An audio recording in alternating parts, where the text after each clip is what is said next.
रायगड जिल्ह्याच्या महाड तालुक्यातील धरण क्षेत्रात यावर्षी कमी पाऊस झाल्याने फेब्रुवारी महिन्यातच या धरणाच्या पाण्याची पातळी घटली असून महाड नगरपालिकेने सर्वे केला असता कोथुर्डे धरणातील पाणीसाठा चालू वर्षी कमी पर्जन्यमान झाल्याने या धरणात फक्त 24% पाणी शिल्लक राहिलं आहे। त्यामुळे येत्या काही दिवसातच महाड शहर आणि परिसरातील 22 गावांना पाणी टंचाईला सामोरं जावं लागणार आहे। महाड शहरासाठी इतर काही पाण्याचे स्रोत असले तरी मात्र 22 गाव हे या धरणातील पाण्यावरच अवलंबून आहेत। त्यामुळे या गावांना मार्च महिन्यापासूनच महाडवासियांना पाणी टंचाईला तोंड द्यावे लागणार आहे। एकीकडे महाडकरांना पाण्याची टंचाई भासणार असल्याचं चित्र समोर आलं असताना गेली कित्येक वर्ष महाड पंचायत समितीमार्फत महाड तालुक्यातील पाणी टंचाई असलेल्या वाड्या वस्त्यांमध्ये टँकरद्वारे पाणी पुरवठा केला जातोय। यामधील अति दुर्गम भागातील गावांना टँकरद्वारे पाणी पुरवठा केला जातो। या अनुषंगाने 11 वाड्या आणि 68 गावांना पुढे येणाऱ्या पाणी टंचाईच्या संकटावर मात करण्यासाठी महाड पंचायत समितीच्या गटविकास अधिकारी स्मिता पाटील यांनी उपाययोजना केल्या आहेत। पाहुयात कोणत्या उपाययोजना केल्यात।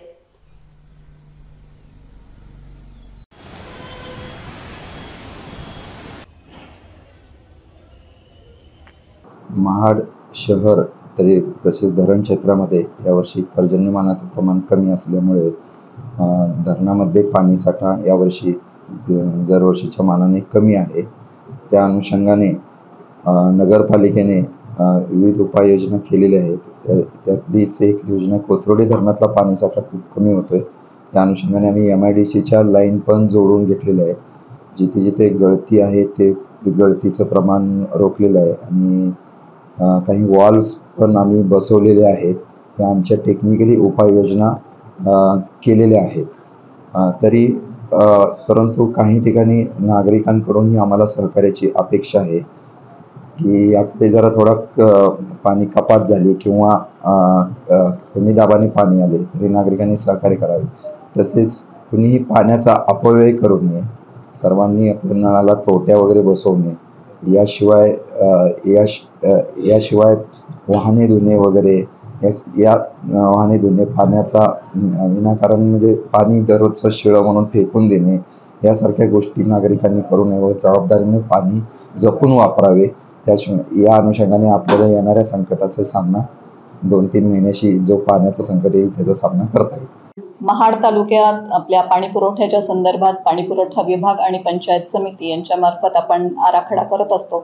पाणी टंचाईच्या दृष्टीने आपण संभाव्य आराखडा केलेला आहे।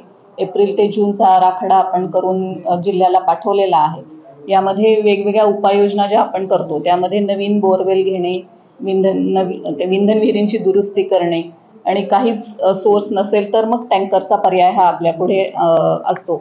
यामध्ये विंधन विहीर दुरुस्ती म्हणजे पूर्वीच्या ज्या विंधन विहिरी आहेत त्याची दुरुस्ती करण्यासाठी आपण 2 गावे आणि 6 वाड्या सुचवलेल्या आहेत। नवीन बोरवेल घेण्यासाठी 12 वाड्यांचा प्रस्ताव आपण प्रस्तावित केलेला आहे आणि ज्या ठिकाणी टँकर आवश्यक म्हणजे टँकरची गरज लागणार आहे अशा 11 गावे आणि 68 वाड्या आपण सुचवलेल्या आहेत।